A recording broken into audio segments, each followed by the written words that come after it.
Hello மக்களே, ஊருக்கு போயிட்டு வந்தாச்சு. ஈவினிங்கே வந்துட்டேன். ஈவினிங் வந்துட்டு என்ன நைட்டு டின்னர் பண்ணேன்னா இட்லி தான்.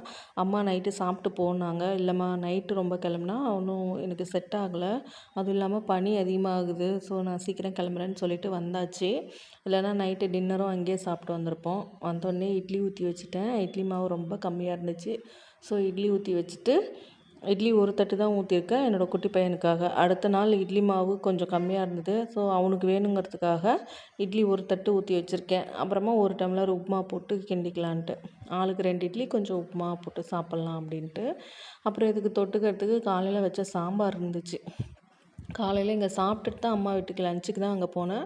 ஸோ காலையில் வச்ச சாம்பாரை வச்சு அட்ஜஸ்ட் பண்ணிக்கலான்னு சொல்லிட்டு முடிவு பண்ணியாச்சு. சாம்பார் வந்து கொண்டக்கடலை, பீன்ஸு, கேரட்டு இதெல்லாம் போட்டு வச்ச சாம்பார் தான். இது நல்லா டேஸ்ட்டாக சூப்பராக இருக்கும். அரைச்சி ஊற்றி வைக்கிற சாம்பார். கண்டிப்பாக ஒரு நாளைக்கு உங்களோட ஷேர் பண்ணுறேன். இதெல்லாம் செஞ்சிட்ருக்க கேப்லேயே என் குட்டி பையன் வந்த ஒரு 10 நிமிஷம் 15 நிமிஷத்துலேயே இங்கே பாருங்களேன், ஃபோனு பொம்மையெல்லாம் எடுத்து கொட்டி வச்சுட்டான். அவனுக்கு இது விளையாடுறானோ இல்லையோ எல்லாத்தையும் எடுத்து கொட்டி வச்சுக்கணும். உங்கள் வீட்டில் குட்டீஸ் இருக்காங்களா? குட்டீஸ் இருந்தால் எந்த மாதிரி அட்டகாசம் பண்ணுறாங்கன்னு மறக்காமல் கமெண்ட் பாக்ஸில் கமெண்ட் பண்ணுங்கள். பாய்.